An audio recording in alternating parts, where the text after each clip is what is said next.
Hello, dear learners. Welcome to BIREN'S Academy, and congratulations on completing another phase of Opsc Pgt examination. So this is a set of questions that one of my students shared with me. So now we will find the answers to all the questions together. So let's do it. Question number 1 says, this novel is marked by its narrative through a series of letters or documents, and all of us know that the right answer to this question is epistolary novel. Okay, question number 2, this is best known for its contribution to historical novel, and the right answer is Sir Walter Scott. Question number 3, this is an example of tragic drama, and as it is marked previously, the right answer is Death of a Salesman. Okay, the 4th question, this is a narrative poem that tells a heroic story and is grand in scope and size, and this is the very simplest one, that is the answer is the 5th question. Then the 5th question, Time Machine, The Invisible Man, and The War of the Worlds are examples for, the right answer is option C, that is science fiction. Okay, the 6th one, this is a rhetorical understatement involving affirmation by negating its opposite. Okay, so it is litotes. Okay, the right answer is option B, that is litotes. Okay, then let's move to the 7th question. Number 7, this is a figure of speech comparing two unlike things with words like or as, and the simplest one, that is the right answer is simile. Okay, question number 8, this fundamentally involves a discrepancy between expectations and reality. Okay, so the right answer is irony, as all of us know. Okay, then question number 9, this does not use rhyme or regular meter. Okay, so it is free verse. The right answer is free verse. Blank verse is different, that use a meter. Okay, though that doesn't follow any rhyming pattern, but still it uses meter. But here the right answer is free verse. Okay, question number 10, this is a technical break defined as a pause in the middle of a line of poetry. Okay, so the right answer is casual. Okay, question number 11. Okay, this is a sudden realization or insight experienced by a character. Okay, so the right answer here is epiphany. Okay, the right answer is epiphany. Okay, the term elegy describes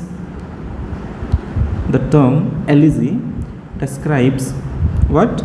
Formal poem lamenting death. Okay, usually we have learned the definition as a poem that in which the speaker or the poet laments or mourns the death of any near and dear ones. Okay, so that is elegy. Okay, then question number 13, the excessive pride or self-confidence leading to downfall is known as, what is that? Hubris.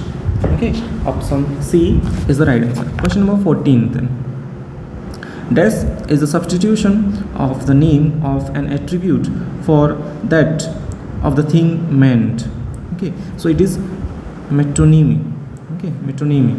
Okay, okay, question number 15 then, this is a figure of speech in which two phrases are parallel but inverted in structure. Okay, so the right answer is option C, that is chiasmus. Okay, 16th, Dr. Johnson praises Shakespeare for his portrayal of universal human nature. Option C. Okay, universal human nature. Okay, question number 17, according to this, or according to whom, Shakespeare created characters reflecting the true human nature, and it is, the right answer is Dr. Samuel Johnson, option C. Okay, question number 18, Dr. Johnson defends Shakespeare's use of anachronism because they enhance his play's universality. Okay, it is option A. Okay, Okay, question number 19 then. Dr. Samuel Johnson identifies death as a major defect in Shakespeare's plays. Okay, and the right answer is inconsistencies and the anachronism in his narratives. Okay, then question number 20. Preface to Lyrical Ballads argues that the main purpose of poetry is to what? Is to evoke powerful feelings and emotions. Okay. Okay. Question number 21. Wordsworth criticizes the poetic diction of his time for being overly elaborate and artificial. The option B. Okay. Question number 22. Wordsworth believes that the role of poet is to what? Is to be a man speaking to men. That is option D. Okay. Okay. Question number 23 then. According to William Wordsworth, death is the spontaneous overflow of powerful feelings, and all of us know this is a very simple question answer. That is poetry. Option A. Okay. Then question number 24. Matthew Arnold wants poetry to replace death as the new source of cultural authority or culture and authority. It is not clear here. Okay, so the right answer here is philosophy. Okay, as rightly marked earlier. Okay, it is philosophy, option B. Okay, question number 25 then. Matthew Arnold's death evaluates works by comparing them with the classic ones. Okay, so the right answer is option C, touchstone method. Okay, question number 26 says, for Matthew Arnold, death demonstrates the highest poetic truth and highest poetic seriousness. Okay, and in his study of poetry, he has told about William Shakespeare. Okay, and then question number 27. Matthew Arnold regards death as a supreme example of the highest excellence in poetry. Okay, so it is, the right answer is option B, that is John Milton. Question number 28 then. T.S. Eliot's death suggests that poets should escape from their personal emotions to create universal meaning. Okay, so the right answer here is the theory of impersonal poetry or the impersonal theory of poetry, that is option C. Okay. Okay, question number 29 then. T.S. Eliot claims that artistic creation is a process of death because the poet engages in a continual surrender of himself to tradition. Okay, so it is depersonalization. The right answer is option B, depersonalization. Okay, question number 30 then. T.S. Eliot refers to death as the awareness of the past and its relevance to the present. Okay, so he is talking about tradition here. The right answer is option D, that is tradition.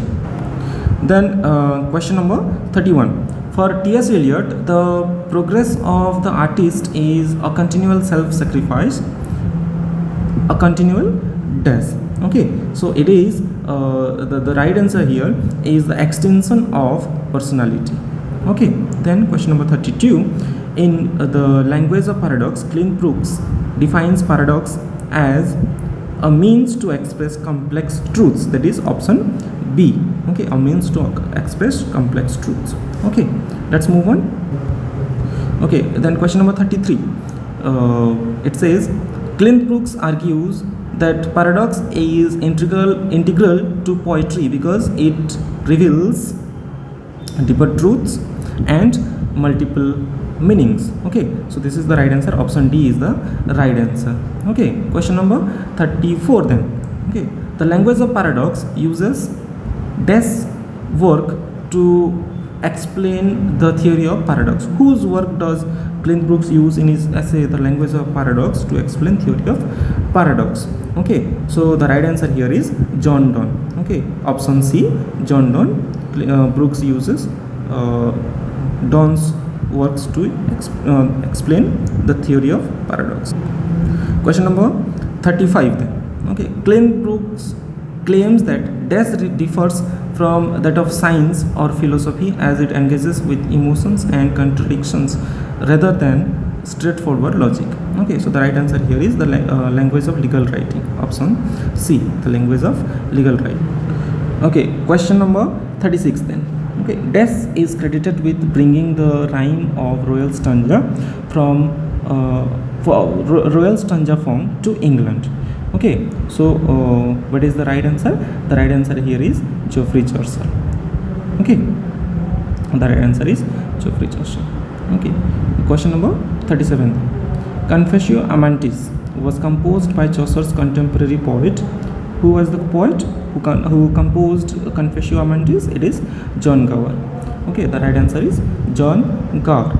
Okay, then the Vision of Piers Plowman uses the verse form called, which verse form does this work use? This is the right one is option C, that is alliterative verbs. Okay, then question number 39.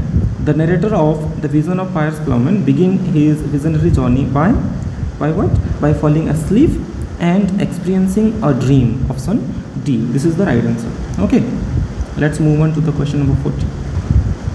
Okay, question number 40 then. Des translated and compiled Arthurian legends into Le Morte d'Arthur. Okay, so this is the question, and the right answer here is Thomas Mallory. That is option B. Okay, Thomas Mallory. Okay, then question number 41. The poem Sir Gawain and the Green Knights belongs to this period. It is the Middle English period. Option C, Middle English period. Okay, Des is an example of a medieval romance set in Arthurian legend. Okay, and as has been told earlier, it is option, the right answer is option A, Sir Gawain and the Green Knight. Okay, okay, then question number 43. In Edmund Spenser, the Fairy Queen, Des represents the perfect knight. Okay, so the right answer here is option B, that is Arthur. Okay, okay, so dear learners, question number 44, and it is Des wrote the Vision of the Blessed Virgin by mixing hagiography and courtly love. Okay, so the right answer is John Lydgate. Okay, the right answer here is John Lydgate. Question number 44 then. Margery Campo, who wrote the book of Margery Campo, was a that is option A, a mystic and religious visionary. Okay, the character was a mystic and religious visionary. That is option A. Question number 46 then. Edmund Spenser's Des is an allegorical celebration of Queen Elizabeth I. Okay, so the right answer here is option C, the Fairy Queen. Okay, then in his Agrodes with worth of wit, Des called Shakespeare an obstinate crow. Okay, so here the right answer is B, that is Robert Greene. Okay, question number 48. Des wrote Euphues, the Anatomy of Wit, a work that popularized euphuism. Okay, so the right answer here is option B, that is John Lilly. Okay, then question number 49. Okay, Thomas Keats' Des is considered to be the precursor to Shakespeare's Hamlet. Okay, so it is the right answer here is, okay, so the right answer here it is option A, the Spanish tragedy. Okay, okay, question number 50 then. The first folio containing all plays of Shakespeare was published in the year, that is the right answer is option C, that is 1623. Okay, Des composed the pastoral prose romance Arcadia. It is option B, that is Philip Sidney. Okay, okay, question number 52 then. Which of the following is not a play by Ben Jonson? Okay, which of the following is not a play by Ben Jonson? So the right answer here is option C, that is Duchess of Malfi, because that is by John Webster. Okay, then Des was not associated with Lord Chamberlain's men or the King's men. Okay, so the right answer here is option C, Edward Alleyn. Okay, okay, question number 54 then. Des has a sonnet sequence consisting of 108 sonnets and 11 songs. Okay, so the right answer here is option B, that is Philip Sidney's Astrophel and Stella. Okay, Philip Sidney's Astrophel and Stella. Question number 55 then. Des is not a play ascribed to William Shakespeare. Okay, so it is the right answer is option C, that is Edward II. Okay, question number 56 then. John Milton's Death is an epic poem that explores the biblical story of the fall of man. Okay, so the right answer here is option C, that is Paradise Lost. We know that very well. Okay, question number 57 then. Des coined the term metaphysical poets for the poets like Donne and Marvell. Okay, so the right answer here is option B, that is Samuel Johnson. Okay, question number 58 then. Des is the twin brother of the Duchess in Webster's play The Duchess of Malfi. Okay, so the right answer here is option A, that is the Duke Ferdinand. Okay, question number 59 then. Okay. In Aeropagitica, Des argues against censorship. Okay, so who argues against censorship? That is option B, John Milton. Okay. Okay, question number 60. Robert Herrick, Richard Lovelace, John Suckling and Thomas Carew were the leading Des. So they were the leading Cavalier poets. Okay, question number 61 then. The philosophical outlook of Andrew Marvell's To His Coy Mistress is a dash. Which kind of poem? It was Carpe Diem. Okay, it was a Carpe Diem poem. Okay. Samson's wife who betrays him in Milton's Samson Agonites is, the name was Delilah. Okay. Okay, question number 63 then. In The Tempest, Des speaks the line, "We are such stuff as dreams are made on, and our little life is rounded with a sleeve." Okay, so the dialogue was told by Prospero. Okay. Okay, question number 64 then. Milton's Des begins with the line, "When I considered how my light is spent." Okay, so the right answer here is option D, that is sonnet 19.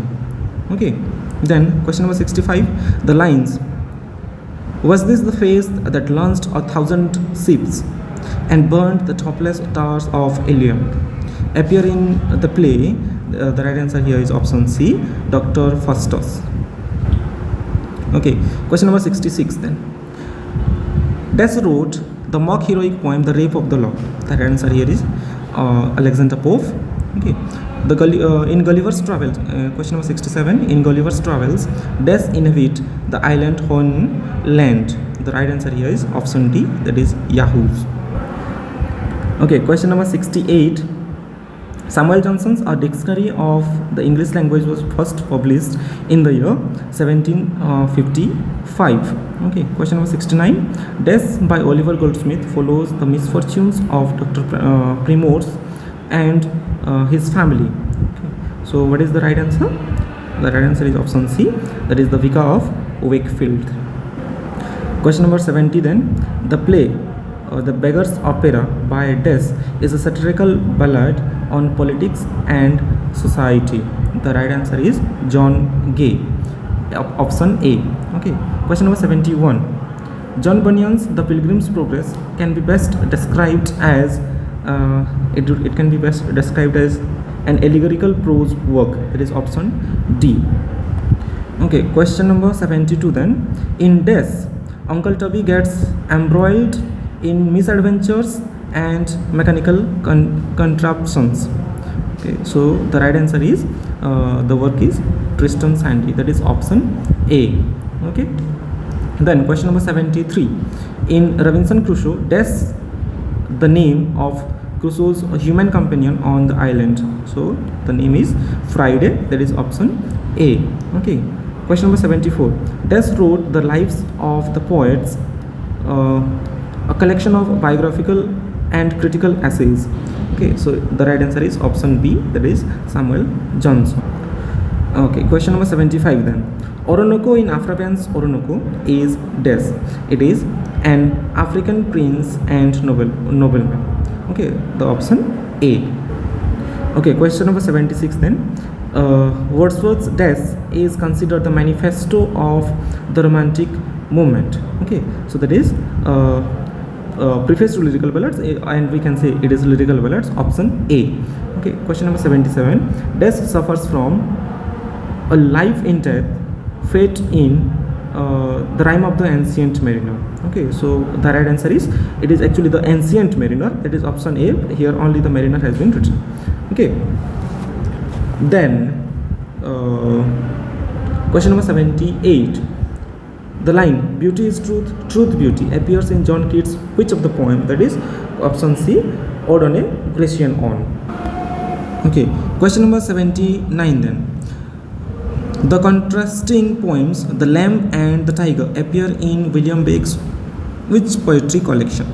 Dash, that is which poetry collection? And the right answer here is Songs of Innocence and Songs of Experience, option A. Okay, question number 80 then. The satirical epic poem Don Juan was written by, it is by Lord Byron, that is option D. Okay, question number 81 then. The complete title of Mary Shelley's novel Frankenstein is Frankenstein. The subtitle is The Modern Prometheus, option A. Okay, question number 82 then. In Pride and Prejudice, Death initially rejects Mr. Darcy's proposal because of his perceived arrogance and mistreatment of Mr. Wickham. So the right answer here is option A. Okay, question number 83 then. In Wuthering Heights, Death narrates most of the story to Mr. Lockwood. So who narrates? It is option D, Nellie Dean. Okay. Okay, question number 84 then.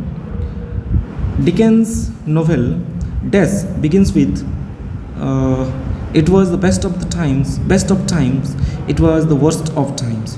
Okay, so it is option C, A Tale of Two Cities. Okay, question number 85 then.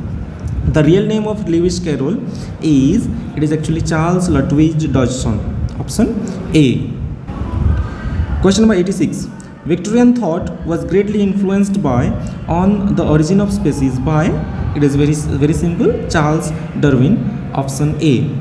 Okay, question number 87. The dramatic monologue Death is a work by Robert Browning. So it is My Last Duchess. Okay. Okay, question number 88 then. James Joyce's novel Ulysses parallels death in several aspects. Okay, so it is option C, that is Odyssey. Okay, then question number 89. Waiting for Godot by Death encapsulates the absurdity of human existence. Okay, so it is by Samuel Beckett, as all of us know, it is by Samuel Beckett. Okay, question number 90 then. D.H. Lawrence's Death was banned for obscenity in USA, UK, Canada and Australia. Which work by D.H. Lawrence? Okay, so it is Lady Chatterley's Lover, that is option C. Okay, question number 91 then. The line "Things fall apart, the center cannot hold" is from W.B. Yeats' poem Death. Which poem by W.B. Yeats? So the right answer here is option B, The Second Coming. Okay, question number 92. Death presents a future dominated by totalitarianism and surveillance. It is option D. Right answer is option D, that is 1984. Okay, question number 93 then. Virginia Woolf's Death discusses the societal conditions for women writers to thrive. The right answer here is option D, A Room of One's Own. Okay, question number 94 then. Death chronicles the impact of European colonization on Igbo society.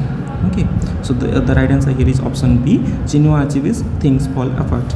Okay, Aldous Huxley's Brave New World takes its title from Shakespeare's which of the play? So the right answer here is option B, The Tempest. Okay, question number 96 then. The term Bildungsroman refers to death. Okay, so the right answer here is option D, Coming of Age novel. Okay, question number 97 then. Death is an exponent of narrative technique known as the stream of consciousness. Okay, so the right answer here is option B, Virginia Woolf. Okay, question number 98 then. It is Death features a concise narrative with a clear moral, often with animals characters. So the right answer is option B, that is Fable. Okay, question number 99. Death uses humor, irony or ridicule to expose people's stupidity or vices. So it is, as all of us know, the right answer is option C, satire. Okay, the last question of the set, question number 100. Death consists of 13 lines and follows a specific rhyming scheme and meter. And this is the most easy one, that is the right answer here is option D, that is sonnet. I hope this video was helpful to you all, and thank you all for watching, and I'll be coming up with more informative videos. Thank you.